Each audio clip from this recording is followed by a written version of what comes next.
जी बेटा, हमने क्वेश्चन 4 तक किया था यूनिट 2 के question 1 to 4 and today we are going to start question 5. It's okay. When you have a head cold, the lining of your nasal cavity is coated with a layer of mucus. Explain why a head cold affect your sense of smell. ठीक है, जब आपको ठंड हो जाती है, ठीक है ना, तो आप क्या करते हैं कि आपको सेंस ऑफ जो स्मेल है वो आपको फील नहीं होती, तो उस पर अफेक्ट वो हमने पढ़ना है. ठीक है बेटा. बेटा, when we have a head cold, the lining of our nasal cavity is coated with the layer of mucus. क्या होता है कि जो हमारी nasal cavity है उसके ऊपर जो म्यूकस है उसकी लेयर आ जाती है. ठीक है बेटा, तो क्या होता है, so that's why it prevent the chemicals to reach the sensory cells. बेटा जब हमारी जो नेजल कैविटी है उसके ऊपर जो म्यूकस है उसकी लेयर आ जाती है. ठीक है बेटा, उससे क्या होता है कि जो स्मेल है, ठीक है, जो केमिकल्स है उनकी जो स्मेल है, केमिकल्स है, वो हमारे सेंसरी सेल्स तक नहीं पहुंच पाते. बेटा सेंसरी सेल्स क्या था, मैंने आपको बताया था. ठीक है, a group of cells that detect the senses. ठीक है, सेंस ऑफ स्मेल को भी ये फील करते हैं, ठीक है, उसको डिटेक्ट करते हैं सेंसरी सेल्स. उसके अलावा सेंस ऑफ टेस्ट को भी ये smell taste sense of taste को भी डिटेक्ट करते हैं. सेंसरी सेल्स का मतलब है सेंस को डिटेक्ट करना. Okay, these are group of cells that are present in the sense organ.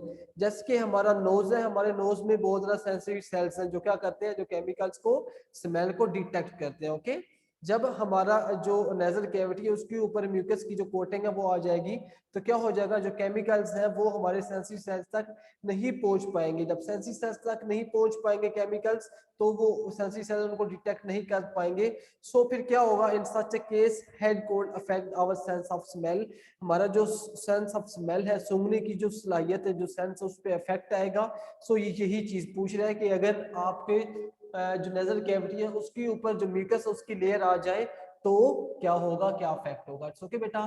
So in this case हमारे जो सेंस ऑफ स्मेल है उस पर अफेक्ट होता है. ठीक है बेटा, the following are the descriptions of part of the आई.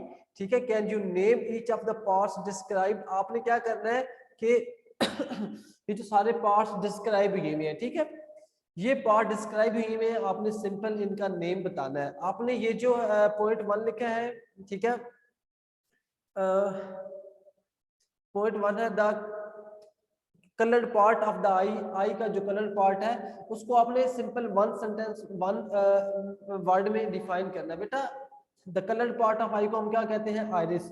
आपने ये जो पूरा सेंटेंस है ये आपने लिखना है ब्लैक या ब्लू मार्कर या पॉइंटर से, और ये वाला आपने सिंपल पेन से लिखना है. जो वन सेंटेंस है जो ब्रैकेट के अंदर लिखा है आइरिस, ये आपने ब्लू पेन से लिखना है. ठीक है, बाकी जो सेंटेंस आपने ब्लैक मार्कर से, ब्लू से या पॉइंटर से लिखना. The colour part of the I, colour part जो आई है उसको वायरस कहते हैं. ठीक है, नेक्स्ट बेटा पॉइंट 2 है get bigger in dim light and get smaller in bright light. वो क्या चीज है जो कि डिम लाइट में बिगर हो जाती है और ब्राइट लाइट में क्या हो जाती है, स्मॉलर हो जाती है. तो बेटा PUPIL सब कहते हैं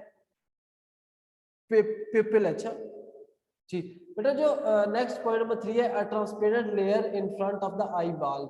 बेटा एक ट्रांसपेरेंट लेयर होती है, ठीक है, front of eye ball. Eye ball के फ्रंट में एक ट्रांसपेरेंट लेयर होती है. बेटा ट्रांसपेरेंट लेयर जिससे आप कुछ ना कुछ इस तरह की जो लेयर होती है जिससे हम एक तरफ से दूसरी तरफ देख सकते हैं. ठीक है, इट्स ओके. बेटा नेक्स्ट जो पॉइंट है 4 चेंजेस शेप ड्यूरिंग फोकसिंग.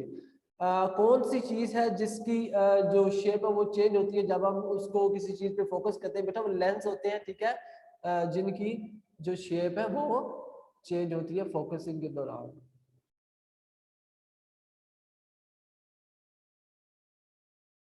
बेटा next, a hole in the iris pupil hold the lens in place. 6 point, hold the lens in place. Suspensory suspensory ligaments. Okay, next, layer of light sensitive cells. Light sensitive sales जो होते हैं उन्हें हम क्या कहते हैं, हम कहते हैं रेटिना. ठीक है, रेटिना आपने जो ब्रैकेट्स में लिखे हैं वो आपने अगेन बता रहा हूँ पेन से लिखने हैं. Okay, and a nerve connecting the eye to the brain, कौन सी नर्व है जो आई को ब्रेन के साथ क्या करती है, कनेक्ट करती है, तो this is called optic nerve. Okay, many people over the age of 50 have to wear spectacles for reading। कुछ लोग होते हैं, ठीक है, 50 ईयर से जो अबव होते हैं वो का यूज करते हैं स्पेक्टकल्स या ग्लासेस यूज करते हैं किसी भी चीज को रीड करने के लिए, ठीक है। What sort of lenses will these spectacles have? Explain। ये जो spectacles होती हैं, ठीक है, ग्लासेस होती हैं, इनके अंदर कौन से लेंस होते हैं, ठीक है। आइदर वो कनकेव लेंस होते हैं या कन्वेक्स लेंस होते हैं, वो हमने बताना है, ठीक है। If people over the age of 50 की एज से ज्यादा के जो लोग होते हैं, ठीक है, they have mostly a problem of short sightedness, ठीक है बेटा। इन लोगों को क्या होता है कि शॉर्ट साइटनेस की जो प्रॉब्लम है वो होती है, इट्स ओके बेटा। And so that they have concave lens in spectacles for reading because a concave lens help to solve the problem of short sightedness, it's okay बेटा।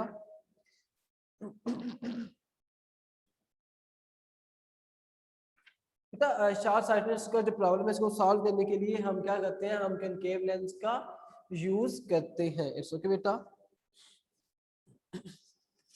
बेटा वेट करें।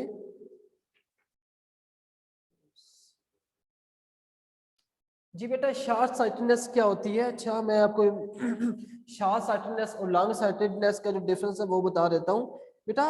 जो शॉर्ट साइटेडनेस होती है ना उसमें क्या होता है कि जो पास की चीजें हैं वो हमको नजर आती हैं, ठीक है, लेकिन दूर की जो चीजें हैं वो हमको नजर नहीं आती, ठीक है बेटा।